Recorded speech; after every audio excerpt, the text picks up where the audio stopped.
हाय दोस्तों, क्या आप जानते हैं कि बरसात कैसे होती है और ये एक निश्चित टाइम पर ही क्यों होती है? और ये किसी किसी जगह रेगुलर में होती है, जैसे कि अमेज़न के जंगल, और कुछ जगह जैसे कि सहारा के रेगिस्तान में बहुत कम होती है। इसका क्या कारण है, आज हम ये जानेंगे। चलो शुरू करते हैं।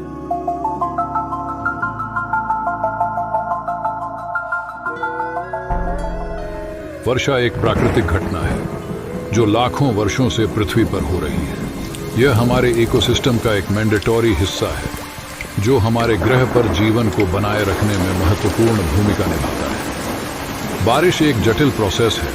अगर हम यह समझना चाहते हैं कि बारिश कैसे होती है, तो हमें पहले जल चक्र को समझना चाहिए।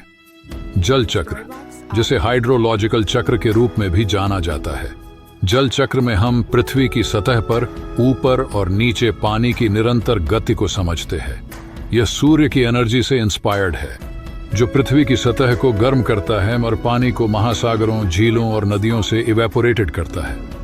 यह जल वाष्प जब वायुमंडल में इकट्ठा होता है और यह ठंडा होता, तब इससे बादलों का निर्माण होता है। बादलों का निर्माण बरसात का एक महत्वपूर्ण कदम है। बादल लाखों छोटी छोटी पानी की बूंदों या बर्फ के क्रिस्टल से बने होते हैं जो वायुमंडल में सस्पेंडेड होते हैं। ये बूंदें और क्रिस्टल इतने छोटे और हल्के होते हैं कि वे हवा में रह सकते हैं। हालांकि जैसे जैसे बादल बढ़ते हैं और भारी होते जाते हैं, वे अल्टीमेटली एक ऐसे बिंदु पर पहुंच जाते हैं जहां वे अब सभी पानी की बूंदों और क्रिस्टल को छोड़ ढहने लगते हैं।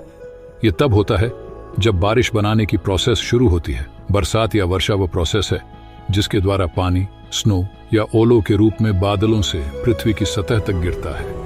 वर्षा तब होती है जब एक बादल में पानी की बूंदें और बर्फ के क्रिस्टल अलायंस बनाते हैं और हवा में एक निश्चित दूरी पर जाकर ये टूटना या बरसना शुरू कर देते हैं, और इस घटना से ही बरसात या स्नोफॉल होता है। हमारी पृथ्वी पर सबसे अधिक बरसात अमेज़न रेन फॉरेस्ट में होती है और सबसे कम बरसात अफ्रीका और सारा के रेगिस्तान में होती है।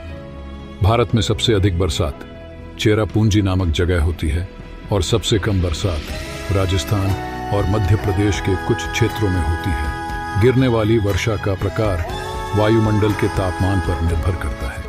उदाहरण के लिए, यदि तापमान 0 से नीचे है तो पानी की बूंदें बर्फ के रूप में जम जाएंगी, और यदि तापमान 0 से थोड़ा ऊपर होता है तो बूंदें बरसात के रूप में गिरेगी। परंतु कभी कभी तापमान 0 से ऊपर होने पर भी स्नोफॉल या बर्फबारी होती है। तो इसका कारण यह है कि पृथ्वी के सतह का तापमान तो 0 से अधिक होता है, परंतु वायुमंडल का तापमान 0 से कम हो जाता है और बादल वायुमंडल में पाए जाते हैं। बरसात का एक और महत्वपूर्ण कारक वातावरण में अपड्राफ्ट एंड डाउनड्राफ्ट की उपस्थिति है।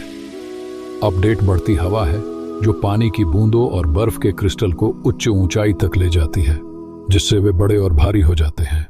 इसी समय डाउनड्राफ्ट बरसात की बूंदों को ठंडा कर देते हैं और बरसात होने लगती है।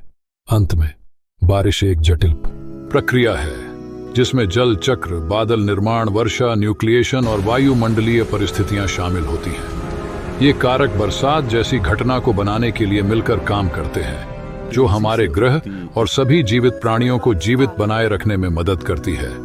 अंत में इतनी सी बात कहनी है कि विगत कुछ दशकों में बारिश की समस्या उत्पन्न हुई है और इस प्रॉब्लम का कारण मानव खुद है। अगर इसी तरह से मानव प्रकृति का विनाश करेगा तो मनुष्य जल्द ही खत्म हो जाएंगे। हमें अपनी अर्थ को सेफ रखना है क्योंकि ये हमारा घर है। बस दोस्तों, अपना टॉपिक यहीं पर खत्म करते हैं। ऐसी और भी अमेजिंग वीडियो देखने के लिए चैनल को सब्सक्राइब और वीडियो को लाइक कर दें। मिलते हैं अगले अमेजिंग वीडियो के साथ। धन्यवाद। हाय दोस्तों।